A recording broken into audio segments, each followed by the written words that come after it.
Hi guys, welcome back to the part 2 of the Streamer Therapy podcast. We're just going to continue on talking about the experience of being part of online communities, and we're going to go on to talking about gaming trends as well. So we just answered how we experience being a viewer or a participant in online communities. And the next question that we have is, do you feel a strong connection with Twitch and gaming communities? Like we sort of answered this question, but yeah, I guess, yeah. I think as I streamed more and more, my connection to specifically the Sonic community grew. And not that I have any like I'm a big part of the Sonic community, but I definitely have a much stronger connection to it. As far as just Sonic streamers, I see Sonic cosplay, Sonic art. Like Sonic became such a bigger part, which was never my intention. Like I loved Sonic, and when I started Sonic Sundays, it was just the idea that there were so many Sonic games I missed, and I wanted to play them all while going through the history of it. But as time went on, I evolved more and more to become the Sonic guy. Not the definitive Sonic guy, but a Sonic guy. And so that was a fun, interesting evolution of CollectionRevolution, is to have a lot of Sonic content, but it's not exclusive. So, and I think that I'm kind of shooting myself in the foot there, because if you don't stick to one niche entirely, it's tough to, it can be tough to grow on certain platforms. Like I can either be retro or Sonic, but it's hard to be retro and Sonic exclusively, because you have to make content pertaining to both to stay relevant to a degree. You can also do it in many different ways, but that's just something I've learned. Yeah. I guess, Susie, do you feel a strong connection with Twitch and gaming communities? Yeah, I feel like you talked about this a bit. Exactly. I think like I feel very close to Twitch, just like as a viewer, as someone in the space. Like you will know, I'm literally on Twitch 24/7. You know, just have it running in the background and everything. On at some point of day where I am in the stream, usually lurking, but like I am like watching, like I know like who will be on at what time. Okay, so now this is turning into a intervention for Susie. Trying to help her. Hello, guys. Welcome to the intervention for Susie. She is on Twitch too much. I think that's a good thing, though. Like, I am bad at being on Twitch because I always stream a lot, and my brain doesn't immediately go to like, oh, let's go watch some more streams. I love supporting my friends, so I do lurk a lot. But yeah, it's interesting. The relationship with Twitch I have, that's as a streamer versus as a viewer, completely different. Interesting. I find it really hard. I really want to be participating in more people's communities, but I find it really hard because of work and working environment, which by the way, this is a little segue for our next our next podcast. It's going to be talking about that kind of stuff a little bit more, about managing work and stream life, online life, that kind of stuff.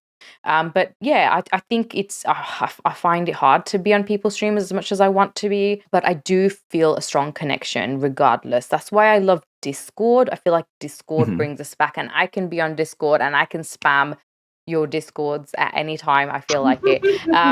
But I think it's great having that, and just but like I think I'm, in terms of community, when I think of community, I do think of being in Discords and stuff. I do try to be on people's Twitch, but yeah, I do feel like I've definitely had I feel like I've got a stronger connection in this last year, especially because I've come back to streaming properly. I say properly, somewhat of a schedule in the last year, so I definitely feel stronger connection. In terms of gaming communities, I guess I don't have a specific community like you guys do, where you've got the retro gaming, the speed running and stuff like that. But for me, mine is more like because I'm into like the cozy games, but also like the actually there is a Discord that I'm part of. It's just all cozy gaming. So yeah, so that's I guess so I guess technically I am part of gaming communities, but also communities that are into really variety of gaming, especially indie gaming, which we can talk about a bit later on.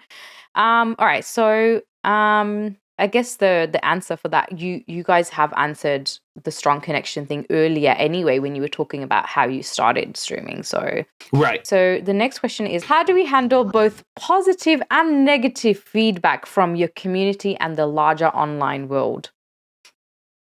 Yeah, I mean, we talked about it, so I won't delve too much into what we said, but I will say, as far as like, I don't think my community has ever been under any like scrutiny. Like, I don't typically see much negative comments about like my community in general. It's usually about individuals if again they're doing something sketchy or being mean or whatever. But yeah, as far as positive things go, I will say, just like as a personal note, I think I could do more in Discord. Just in general, like as far as, and again, this off topic doesn't really mean much, but I just think like there is something to be said about. Yeah, I guess let's talk about like how do you handle, I guess, positive feedback as well from your community as well. I guess it's hard to take compliments sometimes, but it's such a weird question. Yeah, that is a hard one. You know why? It's because you're all humble. You're all like, I'm just too humble. Oh, somebody said something nice about me. Seriously, if someone comes to the stream and says one compliment, that's it. I'm like, that sticks in my head forever. It's there forever. Same. Yeah. Mm-hmm. I also think like it's nice to know when you're doing something good, because I feel like people are always quick to say something negative sometimes. It's just nice. Yeah, that's the way of the internet, unfortunately. Yeah, you can do 100 good things and then you do one wrong thing, and that's what they point out. That's it. Yeah. I guess so I guess we'll move on to this part, which I think is going to be it's really I find this part to be, I feel like we could talk about it forever. Now, so let's talk about trends, gaming trends. Okay, so the video game trends, video games do shape the direction of. Hang on, I can't say this properly. I don't know why I was wrong with me. Let's start again. Can we edit this bit out? So, video game trends shape the direction of the multi-billion-dollar video game industry, and that's right, multi-billion-dollar. It's shocking how much money they earn. But yes, that's like more than this. Yeah. That's more than. It's more than. That's right. It's more than a 7. So here's a link about the top ranked PC games if you're interested. It's in Yuzu. I'm just going to post it here on the chat if you guys are interested to have a look. It's actually quite interesting. Talking about like what games are most popular right now. I'm just going to quickly read it out. So number 1 is Roblox, which I mean, I get. I'm not surprised about that. Okay. Yeah, and yeah. Is this according to streamers or just general playing numbers? So this is the monthly active. So I think overall, it's not about streamers. It's about overall in general. Yeah. Then you got Roblox Minecraft. Makes sense. You got Minecraft, then Fortnite. I said that correctly. I'm not correcting myself. Yeah, Fortnite. COD. And Counter-Strike, I'm not going to lie to you, I didn't even know Counter-Strike was a game. That's how... I used to play Counter-Strike. Yeah. Can you believe? Also, The Sims dropped. Apparently, Sims was in the top 5 and dropped. Interesting. There's a heaps more if you guys want to have a look at that. But yeah, I find that very interesting because we all have different gaming sort of trends. So what gaming trends are you guys seeing right now, and how do you feel about them? So it's hard because the gaming industry is so it evolves all the time. So like a trend when it comes to, because there's like different trends between streamers and gaming and things like that. But one trend that's really picked up in recent years that I think probably won't last a long time is the battle royale. I think that is something that is like there's still, or even like team-based shooters, but that's something different. But like the battle royale, I think is very fun. It's a cool concept, but I think we're near the end of it being relevant, and we're on the cusp of the next thing, which I don't know what it's going to be, because there's so many different types of games. But we are seeing just a general shift in people not enjoying multiplayer games as much as they are single player games. So that's another trend, isn't it? The multiplayer versus single player, and like PvP, like those kind of things. Yeah, okay. Yeah. I think mobile games are suddenly taking off again as well. Like, I feel like that's a big thing that I've seen. I mean, I am an ambassador for a mobile game, but for Kinda World, if you don't know, and basically it's a mobile game, but it's to do with like wellness and well-being and that kind of stuff as well. But I think I think it's because people are sort of struggling for time as well, and mobile gaming gives you that easy access for wherever you are. Well, I mean, everybody has a smartphone, so everybody has access to these games. You don't have to buy an extra console. Yeah. Right, because with any other game, you need either a PC or a game console. And you can play a lot of these games, like the console games, on mobile, or they have mobile versions. So yeah, I personally am not a fan of mobile gaming, and it's not like bad in any way. I don't get the same satisfaction as I do with console gaming or PC gaming. You're like playing Pokemon though. I will say I am obsessed with that Pokemon game. Hang on. Because it's fun. I think it's got the collection, it's got the multiplayer, which I don't even play the multiplayer for it. I like the single battles, but until we can you play against people yet? Like friends? I don't think you can, right? Oh, that's a good point. I think you can only do I think it's mainly random. Random at the moment. Because I haven't tried to play with friends. I only do solo, as you said. I'm doing solo as well. Yeah. So that every once in a while, like Pokemon Go, like if it's a franchise that I really like and they have a cool game that comes out with it, I'll try it. But yeah, most mobile games that I've played have just been like, all right, you can tell they're mobile games. They're just made to like nickel and dime you all day and be like, buy this microtransaction, buy so this. Frustrating. I hate that. I do. Get rid of these ads. I do. I hate that. I hope it's not a reflection of like console games and stuff getting ads and things like that. Like I hope we don't see that. I'm worried about it going down that. Yeah. So I guess Susie, what sort of gaming trends are you seeing right now? I feel like you're going to talk about. Can I guess what you're going to talk about? I feel like you're going to talk about the VR, because it's like all like kind of AI and that kind of stuff. Oh, you weren't gonna? Oh, okay. I thought you were gonna talk about that. She likes like the AR stuff, the augmented reality. Really That's cool. it. That's what I was. Yes. So, but I mean, I love mobile gaming. I've got to say, like, I've got Animal Crossing, Pokemon Go, Pokemon TCG Pocket. I used to play Mario Kart Tour. It's just like things that you can just pick up really quickly before I go to bed. Okay. Yep. Like I have so many like ongoing, like, okay, I've done a bit of this, I've done a bit of that, I've done a bit of that. And that's the thing, the accessibility, like being able to just like turn on your phone and get to a game. Even with the Switch, you do have to go through like a couple steps to get into the game, and those require just a little bit more focus than the mobile games do, right? But the Switch is pretty close to being like the nice middle ground between them. Yeah. And even with consoles, or like just like Steam or consoles, roguelikes. Ah, yes. I love roguelike games, yes. Yeah. The unpredictability. It's nice. And card games. You're always into card games. Which exactly, like card games and roguelikes go together, really. Yeah, that is a big trend too, is roguelikes in general. You really like, I think for every, I don't even know, Metroidvania or something, you have like 5 roguelikes indie games. They're everywhere. They love them. I don't really play that many roguelike games, but I don't know what that is. I don't know if it's my anxiety where I don't know what's going to happen as well. Like, I don't know. For me, it's the anxiety side of things. Plus, if you lose, you have to restart the whole run. Yeah, that bit isn't fun. Yeah, exactly. But so do you think trend impacts your game selection or how you structure your content? For sure, because I think there is value to be made from either the popularity of whatever's happening, or you can make content to the side. Like right now, a big thing that's going around is there's this Piglet video game. It's Piglet's Big Game. Tim. I didn't want to steal it. You can talk about it. I don't have to steal it. I don't have to steal it. I was going to recommend it to you if you hadn't seen it. Yes. So it's a big trend going around where someone discovered scene in this game. And this game, I mean, probably no one played it because it was like a kid's game that came out on PlayStation 2. Yeah. And there's this horror segment where the music is terrifying. Piglet's going through this like terrible hallway, and like it looks like he's just in someone's house, and it looks terrifing. So the trend, right? I've never heard of this.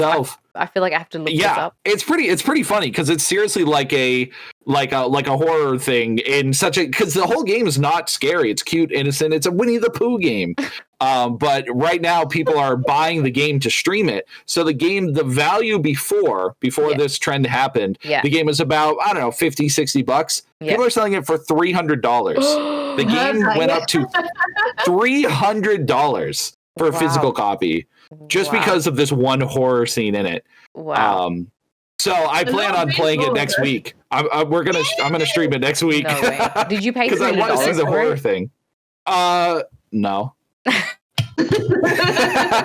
I do have a Winnie the Pooh game in my collection, but it's not that one. Oh, okay. Yeah. What about you, Susie? Do you feel like it impacts your game selection, or do you avoid trend-based content?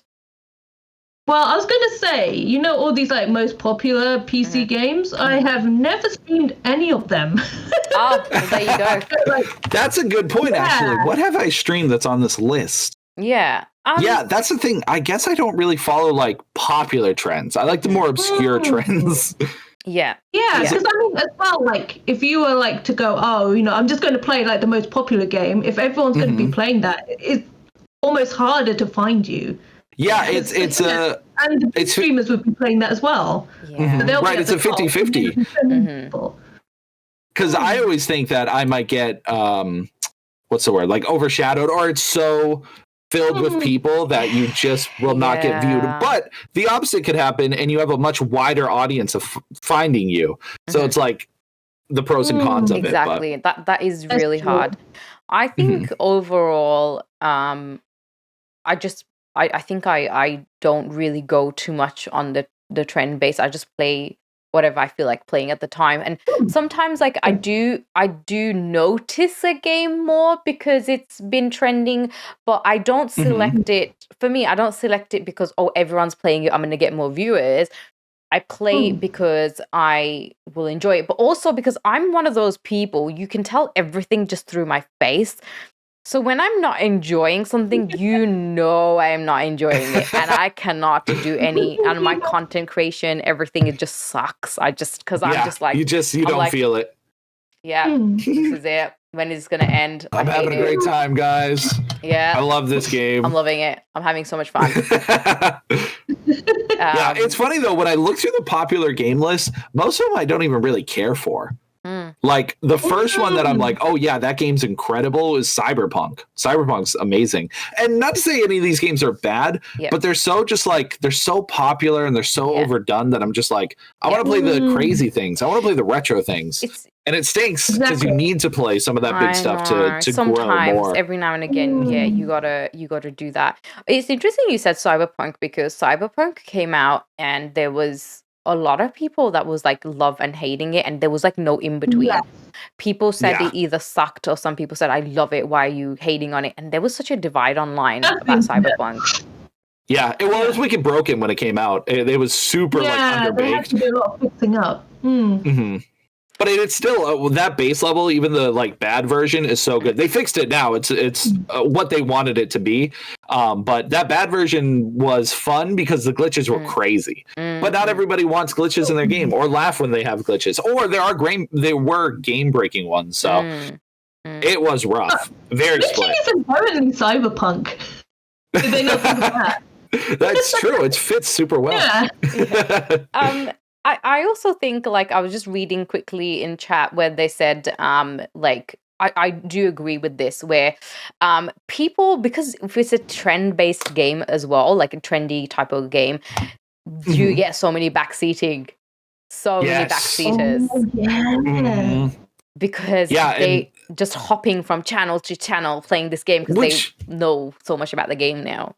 What is the benefit of that? Like, I've never gone in someone's stream and been like, hey, here's how you do all this. Like, part of the game is figuring it out. And like, sure, there are good strategies and metas and things like that, but like, let the person play the game how they want.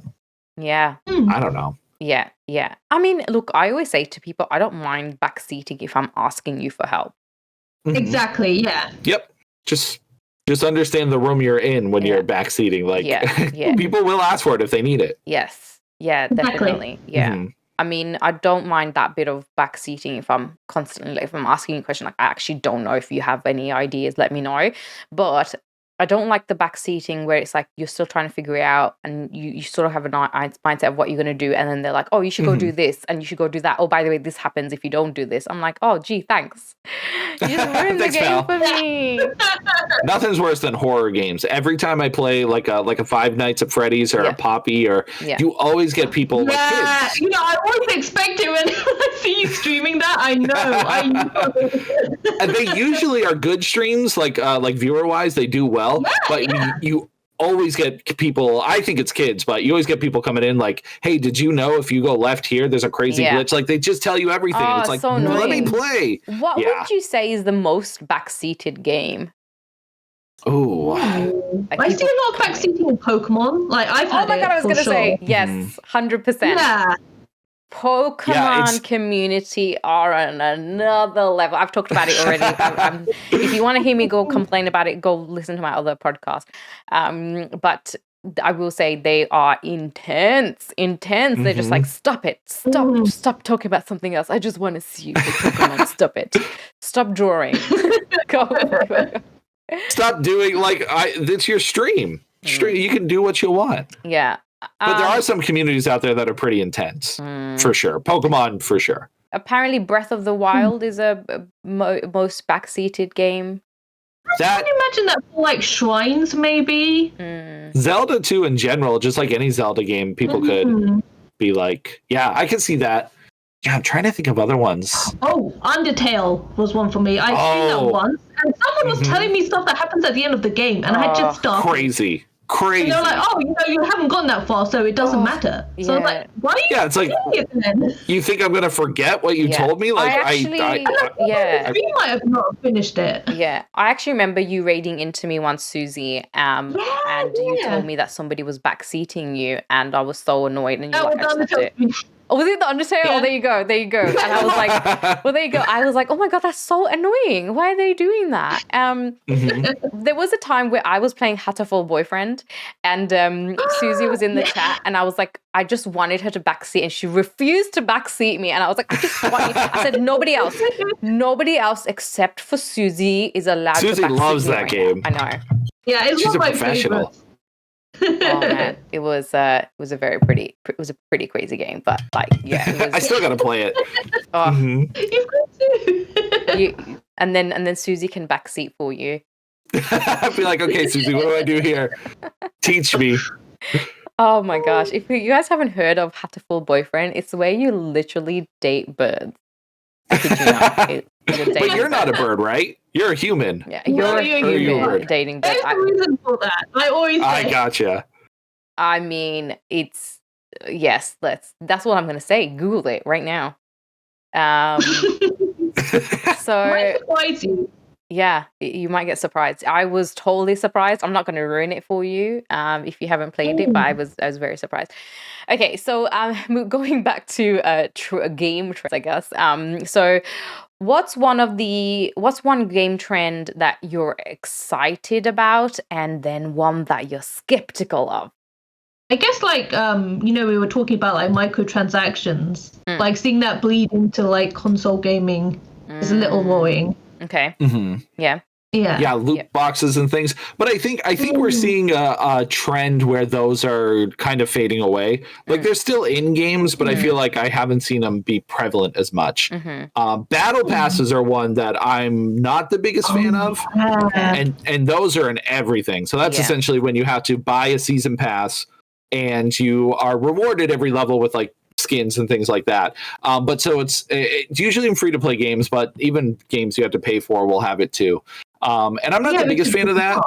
Yeah. Yeah, right? It's like if you pay full price, like include it. It's just different because I remember, you go from retro games where everything was included. Like that's the game, that's it. Yes. And then we got to where there were updates, and those would be free, and DLC, and those understandable, I guess. If it's extra content for the game, you could pay for more. But yeah, gaming just in general has gotten to the point where it's so everywhere you turn, they want you to spend $1 or $10 and like get this skin or get this thing and it's weird. It's really weird because I just want to play the game. I just want to play it and enjoy it. Yeah. So yeah, battle passes are ones I'm skeptical on. At least I don't think they're going to be or they aren't great. Yeah, I definitely think it can be quite annoying. It's like having to purchase more when you've already paid, and you're like, God, you're bleeding me dry. Stop it. Exactly. Yeah. And you don't have to spend the money, of course, but you feel like you're not getting the full experience anymore. Yes. At least I do. Yeah. Yes. No, I get that. Oh God. So I think for me, I'm both excited and skeptical of VR. I haven't done it before. VR is incredible, but it's not for everyone. It's not for everyone. No, it's a high barrier to entry. That's the issue with it. It's expensive. Yeah. You need the room for it. And if you get all that, you still need to get adjusted to it. Like, it is something that you get your VR legs, is what they call it. And I think it's really great. And when you do it, it's incredible. But I do it so infrequently because I'm so lazy. So I have VR, but I only play it like once a month because I'm like, I don't want to set up anything. Wow. I'm lazy. Yeah. Have you played VR, Susie? Yeah, I played it at like events and stuff and at people's houses. You see what I mean? They've already had it set up. So I just have to like put on the headset and try it. Yeah. But it is fun once you get into it. Yeah. Yep. And you do AR, that streaming is part of a trend. So just us streaming in general counts as a trend, like AR, VR, that kind of stuff, and just PvP. When they say trends, streaming is now is part of that gaming trend. So I just want to say that I'm finally trendy. It happened. We are trendy. We're ahead of the curve. It's referred as a spectator sport. Did you know that? Okay. No, I didn't. That's actually great. I can tell people that I do a sport for a living. That's it. It's a spectator sport. So I was reading up about it, and then I was like, oh, ooh la la, I am finally trendy. Take that, school bullies. Yeah, I can be cool. Exactly. That's fascinating though, because I mean, it totally makes sense. Streaming does have a huge impact on the gaming industry. Like, if a top streamer is playing a game, hundreds, if not thousands, of people will go and buy it and play it and watch the stream. Who is it? There's a couple really big streamers out there. What's his name? And that's the other thing. I barely know any of the big streamers. I never pay attention to them, but I think his name's Kai Cenat or something like that. Oh, the guy that's Yeah, and he played like Bloodborne. He played Sekiro, and the game's got a massive boost of people playing it and downloading it and buying it because he was playing it, and it was a huge deal. Because he was playing it, like hundreds of thousands. It was crazy. So that just goes to show that if a publisher really wants their game promoted, give it to the top streamer and have them play it, and they will guarantee 1 million sales. Yeah, because so many people watch those people. I also think it's a way of people that can't afford the game that they want to play as well, or have the time. That's it. Kind of. Some people just feel like as well, like if they've already bought so many other games, they want to play another game, but then they don't want to buy it because they've already bought something, or or they don't have the time to play, as you say. Like it's great to watch other people to play that game. As you say, I realize that streaming has become such a big thing, which is why that the indie gamers, the smallest developers are now giving their games for free as well to streamers. So I guess the one trend that I'm always gonna be part of is the indie game. Like that's something that was just gonna live and I'm just gonna live and die by indie games. I think that's just gonna happen. I think that's the big thing, and it's interesting because indie games was not really a big thing, and I want to say that it is because of streamers that indie games are now getting a bigger push now, and people are playing them more. Yeah. So I don't know how you guys feel about indie games. Oh, I love them, and I do the same thing. I try to find the most, again, obscure, weird ones because I want to share it with the community. And I know I've definitely sold a few games just through my streams in general, or even just got people to wish list the games because I'm like, this game's sweet. Yes. Just to show it off, because even wish lists help if you're looking to like support an indie developer or something. Wish listing the game, sharing their stories. Like, there's a million ways to help. Because every indie developer deserves it and everyone needs it. So. Yeah, exactly. My wish list is like over 100 games at the moment. I think I'm at like 89 or something. I'm just like, I'll just throw it on there. I think it's shocking when somebody goes, "Oh my god, I've seen you play, and so I've bought it now," or it's on my wish list. I'm like, "Oh wow, okay." Yeah, it's like, whoa, I did it. Oh, awesome. But that's what I feel like an influencer for sure. Yeah, I do love it when it happens when they've given me the game and I've decided to play it, and when somebody does it, and then I feel like, oh, thank God somebody has, like, because then I feel like I've sort of given back to the developer who gave it to me and trusted me. So I'm really grateful with the opportunity, and I think it is such. I think it's so important that we do support the smaller people as well, because they work so hard, and the storylines of indie games are so beautiful. Sometimes, like, they work so hard on it. You just want to, support them. Like when I played Mika and the Witch's Mountain, like, I'm seeing my name in the credits was just flipping amazing. I got the biggest buzz of my life seeing my name on the credits of a game, you guys, of a game. Right, of a video game. You helped make it possible. That's it. Exactly. Yeah, it was just, it was great. All right, so we're going to get into the next part now of the podcast. I actually have some questions for you guys individually. So we're going to get into that. These weren't on the test. I didn't what? I didn't prepare for these. Yes. Susie, you are multifaceted. You are. So you do music, you do literature, you do visual art, you do tech, you do AI. Is there anything else that you're going to be adding to this list? Oh, well, recently I've been doing electronics every week. Okay. And I basically have like a big box. It's an advent calendar, and each it's supposed to be each day, but I'm doing it by week. Each week has like an electronic component in it, and this is what I have.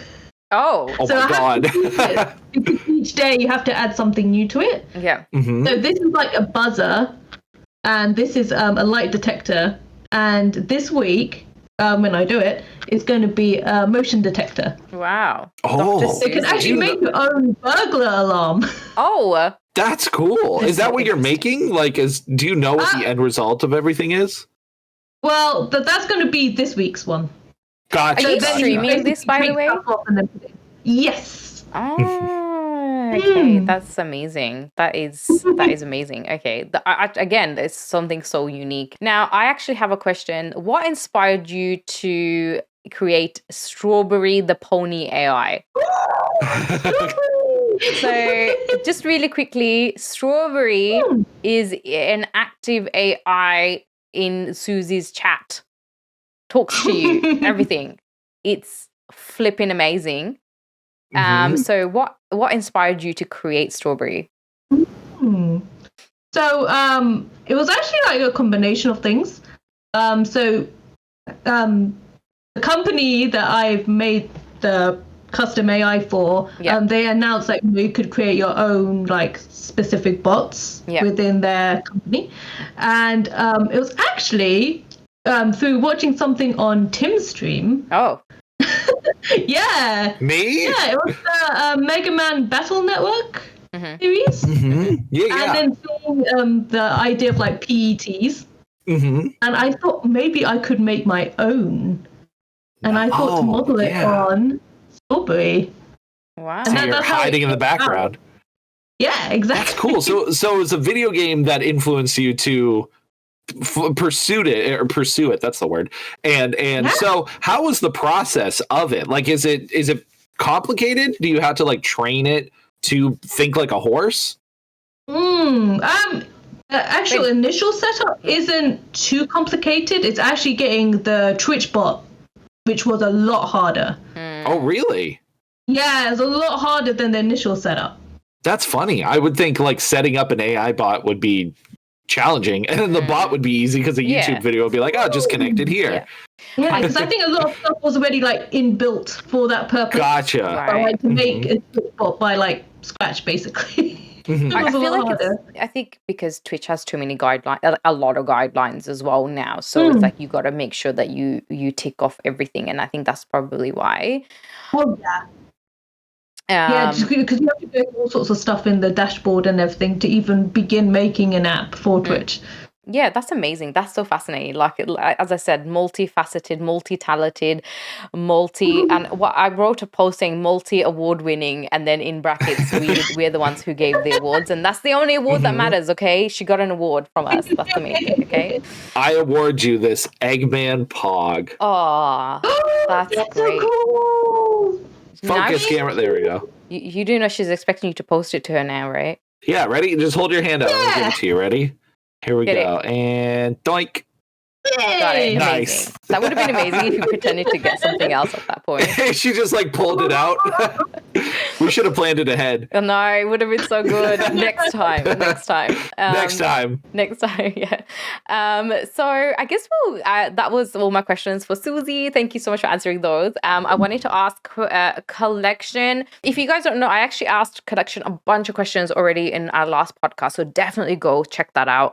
There's some interesting questions that he did answer, and if you haven't watched it, oh my god, go back and watch the first podcast. The first season of our podcast series was amazing. So I wanted to ask, was content creating your dream, or did you have anything else that you thought about if you didn't go down the content creating path? That's a real good question. So no, I definitely didn't think content creation would be my current, at least, career choice. Yeah. My brother and I were making videos on YouTube under the Keep Up, which is like our podcast and YouTube channel and stuff. So that was always like my creative output on top of like making posts on Instagram, was basically as far as I went before I started streaming. It was just like, I had friends on Instagram and I was making content that way. So I went to college going for a degree in the humanities, so I could have good enough grades to apply to a different school and learn Japanese history and Japanese language and do some job related to translation, which is still on the board. It's not. I'm still young. It's still possible. But because of COVID, the school I was going to, they didn't have enough faculty or enough students to do some of the classes that I needed to get my degree. So I was waiting, and in the meantime, the job I had, which I was making potato chips, I talked about in the last podcast. Yes, we did. We were so interesting. Yeah. I was a potato chip maker, and so I was doing this for this company and cooking them and everything. So I lost my job there because they weren't selling chips and they didn't need me as frequently. So I ended up quitting. They didn't fire me. They were just like, hey, we don't have enough hours. I'm like, okay, bye-bye. Yeah. So then I started streaming as a way to potentially grow like my content and stuff. Since I was stuck at home, I couldn't really do much else. So all that to say, no, content creation was not the main goal. It has since become something that I'm trying very hard to work on. And it's something that I do really enjoy, but it is always... It's not something that I think will be like my lifelong career choice unless it really takes off. But I think streaming is a finite type of job anyways, like streaming and content creation stuff, not even related to age, but I think it's more so of just like, I think people only stay relevant for so long. And then eventually they kind of new things come out where it's tough to stay relevant, But that's at least how I see it. But I would love to continue doing it. And if I do ever take off, that would be great. And I think what I can do is different avenues. So even if I'm not super popular, I think that will open up a lot of doors for me to do a bunch of different things that I'm passionate about. But it was not the initial goal. Nope. Yeah. But it's interesting you saying about the translation thing. I was like, that's really really cool. I planned on studying abroad in Japan, and it was like I had everything planned out, and then it kind of fell apart because of COVID. And I know. So I can still get my degree and go on that path, but it has just been something that I haven't things change, and if I decide to take that path, I don't think I can continue streaming. So I wanted to give this as best of a shot as I could, or as I can. Well, the more you know, and it's interesting The because more I you feel know. like I feel like it's interesting because I think most streamers are like that. I find it very. I'm still yet to come across somebody who does, you know what, I'm just going to become a full-time content creator and that's my goal. Like maybe in the next generation that might be a thing where they just strive to, because when you're in school and you think about what you're going to do, you go through the career things and that kind of stuff, and content creation was never part of it. But now I feel like in the next generation it is going to be like do you want to be a doctor, do you want to be a Twitch streamer? It's very new, isn't it, if you think about it? I think people wanted that, like it's a very new thing, like Twitch streamers, like if they have families, are they going to like say to their children, oh, you should try Twitch streaming? I think it falls I think it falls right under like being an actor or something like that. Like I think if you want to pursue the arts, it'll be that type of job where like you will find companies that'll sponsor you to stream, and then you'll be able to grow from there and stuff. Like I think it is a lucrative business that could be a viable thing people can study, like how to do improv and how to set up a stream. It's crazy to think that that's even a thing, but it is very possible. Yeah, because it was something that was unimaginable when we were growing up, I suppose. Right. So, I was still learning what a computer was. Sorry, what was that? Just as a kid, like computers were like new. Yeah. And now they're such a huge part of just life in general. You're giving away our age. I don't like it. Not to say computers are new. Computers have been around for a while, but at least for me, when I was a kid, we dial up, and you had like the really old Windows. I don't know what you're talking about. I don't know what dial up is. I'm 21 years old. Never heard. Stop it. I'm 5. I'm 5 years old. I'm a baby. Oh gosh. I guess I have my last question is a personal question, just because I have asked a collection a few things, and he's been very kind enough to share a lot of stuff about himself. So my last question is a personal question. It's how do you stay the lovable teddy bear that you are? Lots of chicken nuggets. Oh. Lots of chicken nuggets. And I don't know. I guess it's just you got me with this one. I don't know if I have an answer. Yeah. I just I like making people smile. It's always something. Even since I was a kid, I love telling jokes. I love doing like magic. I can't do magic now, so don't ask me to do it. But I always had like entertainment in my soul. I just love seeing people smile. So I don't know. I guess it's second nature to me at this point to just be lovable or be someone who people enjoy being around. Sweet. So sweet. That's my answer. Okay, now I'm gonna go hide. Go hide. It's okay. Now I'm gonna go hibernate. It's so cute. Okay, I think it's because like you're like I always find like sometimes it's hard to trust people sometimes when you're online and that, but then when you come across like nice, like great people like you both, so sometimes I'm just like, are they real? Are they real? Are they for real? It is funny because like some people I know strictly through their Twitch name, like I just see their text. Some people I know through their voice, and some people I've seen visually. Yes. So it's just funny that there's like different layers. Like some people I don't even know what they look like, and they're like good friends of mine. And I haven't seen what they look like. It's wild. Do you guys have any questions for me? I got a question for you. Okay. I'm scared. I shouldn't have done this. I was like, should I do this? Should I not? Okay. No, I'm curious. Has gaming always been part of your life? Have you been a gamer since you were young, or was it something you picked up as you got older? Gaming has always been part of my life, in that I didn't have a lot growing up. And when my brother first brought home the SNES, like the one with just the 2 buttons, or like the or like you have the joystick or whatever, like the really really old stuff. And I watched them play and everything, and it honestly fascinated me, opened up my world. And I think I had to play when they weren't there always. I couldn't play with them because they hated me playing with them because they said that I sucked. But also I was a child. Okay, please leave me alone. And So it was actually always part of my life. I started off with, interestingly, I started off with like Street Fighter and Nice. Mario original, the Mario World, then we played a lot of Mario. Then we played like a Tekken, Mortal Kombat, just all of those like really old. This is what I grew up with. Those are the games that I grew up with. And I guess that's always been part of my life. But I've never played games from start to finish until I started streaming.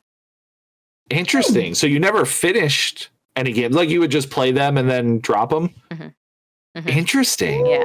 Yes. I mean, except for like Stardew Valley and stuff before streaming. And but not like a full like indie game that has a story from start to finish. And that's why I have such a big connection with indie games, because it's forced me. It's forced me to finish a game, because it was like, how does this end? What happens? Do they find the other person? Like I need to, you know. That's really cool. So it was something that was always there, but it wasn't really big until you started streaming, as far as like being really invested in the games and stuff. Yeah. But I've always played games. I loved games. Like I think I said this in the last stream, and people were shocked to find out I love tabletop games. Love. I'm always into game nights. I'm always into movie nights, but like game nights more so. Like I love game nights. I would invite people over. We play all sorts of games. Just I have a big obsession with tabletop games now. And at first I felt like I couldn't participate when I watched other people, because I thought it was too hard. But then I met a bunch of nerds, and they were like, mate, you can do this. Let me teach you the rules. And then I was like killing it. I was like, yes, let's go. Yeah, that's awesome. I'd love to hear that. Yeah. So thanks for that question, Collection. Hey, sure. I was curious. Let's see. Going back to chat, streaming and content creation has saved the improv community. I guess I could see that. Yeah. Improv's interesting, because I don't know if I'd ever go to like an improv show. Like I'd watch people do improv, because now granted it could be really fun, but every time I've seen it like depicted in shows or something, it always seems weird. Oh my god, I think the shows make out like that it sucks though. Yeah, but I don't think I think that's what it is. Right. I bet they're better, but you're right. I think I think it was Blast who said that, right? Yeah, streaming for sure is all about improv. It's about this is what I was going to say. Yeah. In a way, what we're doing is improv. This is why I have so much respect for people when they come up with stuff on the spot. I'm like, oh my god, you guys are talented. Oh, Collection. Apparently, you're a hitman in an ice cream truck. Is this? Are we supposed to be telling the people this? Oh my god! You do know we're in a podcast. I'm definitely not a hitman, but I do work on an ice cream truck. That pays the bills while I'm streaming. Blast said that making a personal burglar alarm feels kind of funny. Because because of it works like it's working, but then it's not working. Oh no, it's working. Yeah, so it's like, oh no. Wait a minute. The reality of it, why it's working. No, how does it detect a burglar versus anybody else? It's probably just like something if someone opens the door, it goes off. Outside your house, and then just hope it's not anyone trying to get into the house. Right. It's me. I'm outside. I'm waiting. I wanted to talk quickly about Tishu's comment just made me think about something else, but I'll just read Tishu's comment real quick. It says, I love the barriers of streaming have become far better. Capture cards are dirt cheap. You can be up and running for like $20 or even direct from console. Yes. It's become incredibly easy to start streaming. Yeah. Now there is something to be said about quality versus just like releasing content. Yes. I always have the mindset that you can, as long as you're making the content, whether it's good or bad quality, you're still making something, and it can still be viewed by millions of people. So don't beat yourself up too much if you don't have the best video or the best gameplay or whatever. Just do it. Do it. Make videos and have a good time. Low quality content is better than no content. Exactly. You've seen how many terrible Bigfoot pictures there are, and they get billions of views. You don't need good quality to be interesting. You just be interesting. Wait, so you're talking about there's millions of photos of you? Oh, Bigfoot, you said. Well, if you're asking. Don't get. Oh my God, put it away. My Bigfoot. All Hey, the you're the one who time. brought it up. Oh, any excuse to show his feet. I'll do it. It's good. I need to stretch my legs. For people who are listening only. Oh my! I know. For those of you that are listening what is only, definitely tune in to when you get a chance to watch the actual video of this of him. Right. Yeah. You got to stretch that sciatica, you know. Here we go. Don't mind me. Wait, why are you saying wow to me, KJ? I don't get it. Why? What did I say? She doesn't like feet. Oh, that's why. She's afraid. I'm afraid of feet. That's a good question. What do we got? What's more important for quality if you had to choose when streaming, audio or video? I would say audio. I would say audio too, Audio. I think. Video's good, like because you could probably make out. I mean, like if we're talking, if your camera's like 480p versus bad audio or something like that, you can still make out what the image is. Audio is most important though, because that's where you get the personality. That's where you can hear the people, and Exactly. that's important. Yeah.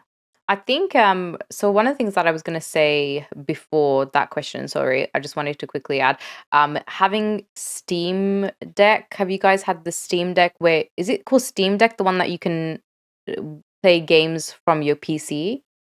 Yes, the Steam Deck. Oh, yeah. So it's portable. Yeah. Do you guys have that? Mm-hmm. I don't know. No, because I usually play like everything here anyway. I don't really. Yeah, I like to play on my PC. Mobile phone. Yeah. Oh, yeah. No, but you can stream from that, can't you? You can like plug that in and stream from it. Yes. Like a console, essentially. Yeah, I thought it was. I think it's a great thing because sometimes I have games that I want to play on my sofa. Oh, for sure. Just as a device, I think it's super cool. That's what I mean. Yeah. Sometimes I think that's like a really great thing, which will help with being able to do the gaming trends. Mel, oh my gosh. Oh no, Mel. What do you mean? Oh God. Oh wow. Thanks. Oh, thanks for that. Thanks, that's Mel. forever gonna be the. I swear to God, Tim, if that clip becomes the most viewed clip on my channel, I swear to God. I hope you raid into someone and they do that clip feature, and that's the clip that pops up of your stream. I'm literally gonna be like, I can't believe this. Mel, did you get the one? I showed my feet better earlier. That was just a quick little taste. One, yeah. To jump back to Tichu here. Yes. He said, save all your work. You can look back to see how you've changed and improved over the years and revisit stuff that worked and remix. Yes. That's a great advice. Yeah.